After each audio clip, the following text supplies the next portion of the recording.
ನಾವು ಮೊದಲಿಂದ ಹೇಳ್ತಾ ಬಂದಿದ್ದೀವಿ, ಚುನಾವಣೆ ನಂತರ ಪೆಟ್ರೋಲ್ ಡೀಸೆಲ್ ದರ ಏರಿಸ್ತಾರೆ ಅಂತ ಹೇಳ್ತೀವಿ. ಈಗ ನಾವು ಏರಿಸಿದಾಗ ಸ್ವಲ್ಪ ಏರಿಸಿದಾಗಲೂ ಕೂಡ ಬೇರೆ ರಾಜ್ಯಗಳಿಗಿಂತ ನಾವು ಕಡಿಮೆ ಇದ್ದೀವಿ, ಅದನ್ನು ಅದಕ್ಕೋಸ್ಕರ ಏರಿಸಿದ್ದೀವಿ ಅಂತಂದ್ರೂ ಕೂಡ ಬಿಜೆಪಿಯವರು ಟೀಕೆ ಮಾಡ್ತಾರೆ. ನರೇಂದ್ರ ಮೋದಿಯವರು ಅಧಿಕಾರಕ್ಕೆ ಬಂತವಿಂದ ಇಲ್ಲಿವರೆಗೆ ಅನೇಕ ಸಾರಿ ಏರಿಸಿದ್ದಾರೆ.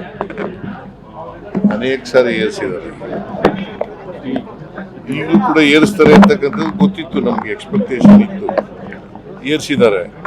ಅಲ್ಟಿಮೇಟ್ಲಿ ಡೀಸೆಲ್ ಪೆಟ್ರೋಲ್ ದರ ಏರಿಸೋದು ಇದೆಯಲ್ಲ, ಇದು ಜನರ ಜೀವನದ ಮೇಲೆ ಬಹಳ ಪರಿಣಾಮ ಬೀರ್ತದೆ. ವಿಶೇಷವಾಗಿ ರೈತರು, ಕಾರ್ಮಿಕರು, ಬಡವರು, ಅವ್ರ ಮೇಲೆ ಬಹಳ, ಇವು ಬರೀ ಪೆಟ್ರೋಲ್ ಡೀಸೆಲ್ ಬಳಸೋರು ಇಲ್ಲೇ ಅಲ್ಲ. ಅದರಿಂದ ಇದನ್ನು ಖಂಡಿಸ್ತೇವೆ. ನರೇಂದ್ರ ಮೋದಿ ಅವರಿಗೆ ಈಗ ಏರಿಸಬೇಕಾದಂಥ ಅಗತ್ಯ ಇರಲಿಲ್ಲ, ಅದನ್ನು ವಾಪಸ್ ತಗೋಬೇಕು ಅಂತೇಳಿ ಒತ್ತಾಯ ಮಾಡ್ತೀವಿ.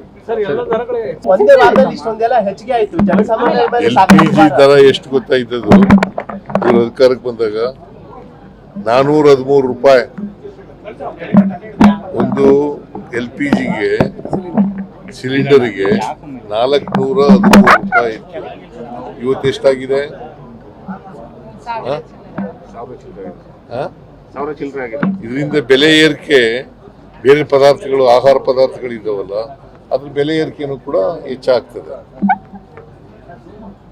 ಈಗಾಗಲೇ ಸಿಗ್ತಾ ಇಲ್ಲ.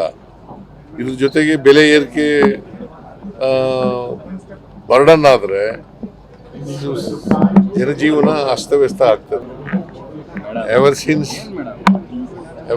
Narendra Modi ji became the Prime Minister of this country, he has been raising petrol, diesel and cylinders.